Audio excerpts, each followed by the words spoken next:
He lit up the world before Edison stole the spotlight. Imagine pouring your soul into a dream that could change the world, only to have history erase your name. In the late 1800s, one man did just that. He built the first practical electric light system in America, 5 years before Thomas Edison's famous bulb. But Edison, he got the statues, the museums, the glory.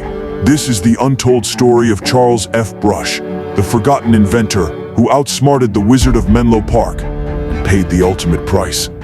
Stick around, because by the end, you'll see why his invention still powers your life today.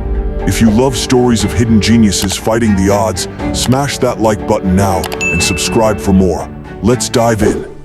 Charles Francis Brush was born in 1849 in the sleepy town of Euclid, Ohio, a world of horse-drawn carriages and whale oil lamps that barely pierced the night. As a kid, Charlie was that wide-eyed tinkerer, the one dismantling clocks and rigging homemade telegraphs in the barn. His family, farmers, scraping by. No silver spoon, no Ivy League dreams. But at 12, he built his first electric motor from scavenged wire and a horseshoe magnet. Neighbors called him the Little Wizard. By 17, Brush was studying at Cleveland's Case School of Applied Science, today's Case Western, majoring in mining engineering. But electricity, that was the wild frontier. No textbooks, no professors, just raw curiosity. Graduating in 1869, he landed a gig testing telegraph lines for a local company. Boring, not for Brush. Late nights in a dim workshop, he experimented with batteries and coils, chasing that elusive glow. Fast forward to 1876. America's gearing up for its centennial. The world's buzzing about inventions, telephones, phonographs, but lighting, still stuck in the dark ages. Gas lamps flickered dangerously, exploding homes and factories. Enter Brush's obsession, the arc light. Not some fancy bulb, but a roaring electric arc between carbon rods that could bathe a street in daylight. His first prototype, a sputtering beast that lit his backyard like a bonfire. But could it scale? That's when the real fight began. By 1878, Brush had refined it. His arc lamp wasn't just bright, it was industrial grade, devouring 50 times more power than a modern LED, but outshining gas by miles. No flicker, no soot, just pure steady white light. He called it the Brush electric light. Skeptics laughed. Too expensive, they said, too unreliable. But Brush, he saw the future. Enter the pivotal moment. September 1878. Cleveland's public square. Thousands gathered under a starry sky. Gas lamps hissing like angry snakes. Then crack, Brush's system roared to life. 9 arc lamps, 4,000 candle power each, turned night into noon. Crowds gasped. Newspapers screamed. Electric dawn breaks. It wasn't just light, it was magic.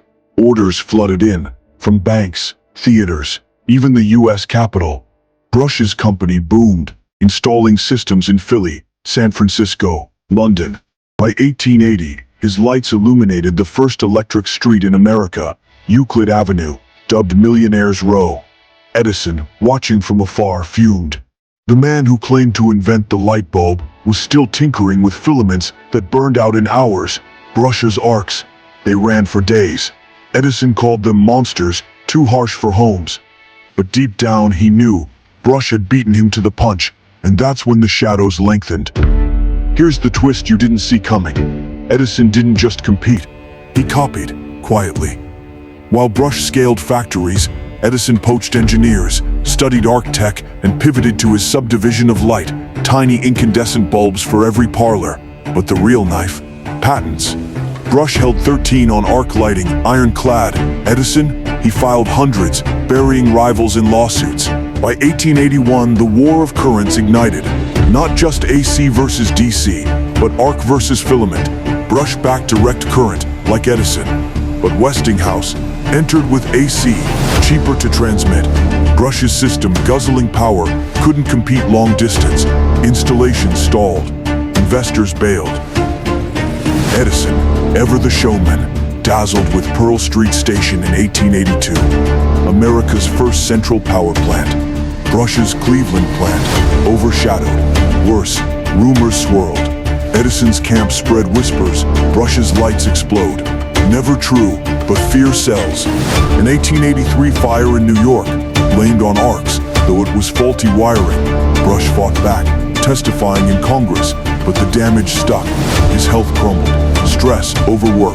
By 1885, bankrupt and broken, he sold out. Edison's General Electric swallowed the scraps. Charles Brush vanished from headlines, retiring to a quiet life painting landscapes and studying windmills. Ironic, since he later pioneered the first home wind turbine in 18... But wait, Brush didn't fade entirely. His arc lights? They powered expositions, factories, even early movie studios until the 1920s. Today, high-intensity arcs light stadiums and surgeries, echoes of his genius. And that wind turbine? It generated power for his mansion for 20 years, foreshadowing green energy. Edison gets the myths.